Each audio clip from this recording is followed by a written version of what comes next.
నమస్తే. నా వీడియో అయితే వైరల్ అవుతుందో దాని గురించి మొక్కన అడుగుతున్నానండి. Please sorry. అండ్ క్రిస్టియన్ సోదరులు, ప్రత్యేకంగా క్రిస్టియన్ సోదరులు చెప్తున్నాను, సారీ అండి. నేను ఏదైతే మాట్లాడినా తప్పు, నేను ఆ వర్డ్స్ అన్ని నేను రిటర్న్ తీసుకుంటున్నాను. ఇంకొకటి, నేను ఆ వీడియోలో నేను ఎవరిని ఉద్దేశించి మాట్లాడలేదు, మళ్ళీ నేను ప్రత్యేకంగా అయితే మాట్లాడలేదు. ఏదైనా మాట్లాడింది ఉంది అనుకుంటే మాత్రం సారీ. నాకు ఎవరో చెప్తే కానీ చేయలేదు, అది నేను అవగాహన లేకుండా చేశాను, సారీ. ఏదైతే మీడియా వాళ్ళు ఉన్నారో వాళ్ళు నాకు అడగడం తప్ప కానీ అడిగితే కానీ చెప్పలేదు. నాకు దాని గురించి అవగాహన కూడా లేదంటే వాళ్ళు ఈ షాట్ చెప్తే కానీ చేయలేదు. ఆ మీడియా వాళ్ళకి కూడా తెలుసు, అక్కడ ఉన్న ప్రత్యేకంగా పక్కన ఉన్న వాళ్ళు చూడొచ్చు. ప్లీజ్ నేను ఇంకోసారి మాత్రం చెప్పను. నేను ప్రత్యేకంగా మన హిందూ సోదరులకు కూడా చెప్తున్నాను, ఏదైతే నేను దాంట్లో కూడా నేను తప్పుగా మాట్లాడుంటే సారీ. ఇద్దరికి నేను క్యాష్ ఫీలింగ్ అయితే నాకు లేదు. అందుకే, ఎందుకంటే నా బ్రదర్స్ సిస్టర్స్ అందరూ నాకు అన్ని క్యాస్ట్లలో ఉన్నారు.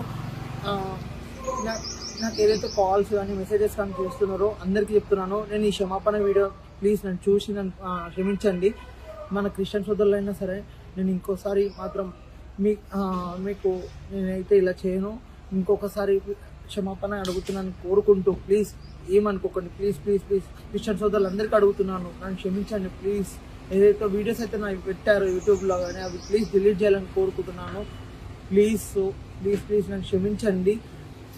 ఇంకా నేను వచ్చేసి ప్రత్యేకంగా అడుగుతున్నాను, నా వీడియోస్ ఎవరైతే ట్రోల్ చేస్తున్నారో నాకు సారీ. నా వీడియోస్ ఎవరైతే ట్రోల్ చేస్తున్నారు కదా వాళ్ళని అందరికి చెప్తున్నాను, నాకు తెలిసి మాత్రం చేయలేదు, ఎవరో పక్క నుండి చెప్పించానని కూడా కాదు.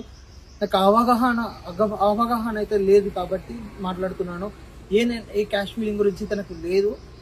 నాకైతే కుల మతం వాళ్ళు లేరు. నాకైతే మెసేజ్ ట్యాగ్స్ ఇంటికి వచ్చి చేస్తున్నారు, ప్లీజ్ అవన్నీ ఆపేసేయండి. నాకు కాల్ చేయడం ఆపేయండి. నేనైతే వీడియో పెడుతున్నాను, ప్లీజ్ నాకు సపోర్ట్ చేయండి. నేను ఇప్పుడు ఏదైతే నేను మాట్లాడిన మాటలు ఉన్నాయో అవన్నీ వర్డ్స్ అన్ని బ్యాక్ తీసుకుంటూ క్రిస్టియన్ సోదరులకు కానీ మన హిందూ సోదరులకు అందరికీ క్షమాపణ అడుగుతూ, కావాలంటే మీరు ఇంకా ఎలా చేయమన్నా చేస్తాను కానీ దాని గురించి ఏం చేయమన్నా చేస్తాను కానీ ప్లీజ్ నాకు మాత్రం కాల్స్ అండ్ మెసేజెస్ ఇంటికి రావడం కానీ ప్లీజ్ చేయకండి. ప్లీజ్.